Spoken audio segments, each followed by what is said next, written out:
Oil leakage from the down die holder.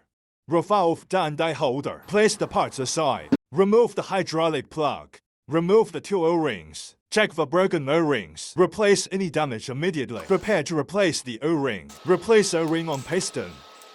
Reinstall the piston. Press down hard. Hydraulic head spring installation. Screw on the pliers head. Operate the handle repeatedly to push the crimping die to a closed position. Confirm if it can be used normally. When there is oil leakage at the grip, remove the pin. Remove the split washer. Take down the pump handle. Take out the plunger, backup ring. Remove the damaged O-ring. Prepare spare sealing rings. Replacement with no O-ring. Install the plunger, backup ring. Installation of pump handle plunger, backup ring. Install the split washer. Can the handle be used normally by repeatedly operating it again? Oil reservoir appears to be aged and damaged, causing inability to use. Open handle grip. Remove the plug cock. Pour out oil.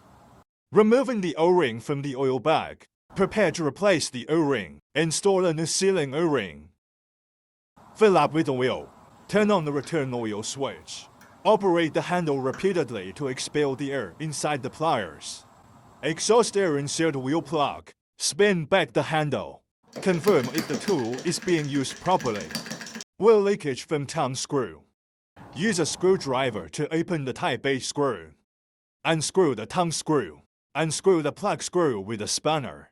Prepare to replace the O-ring. Remove damaged sealing ring and O-ring. Replacement of new sealing ring and O-ring. Rescrew the plug screw. Screw on the return thumb screw. Tapping with a hammer Type A screw. Quick operating handle.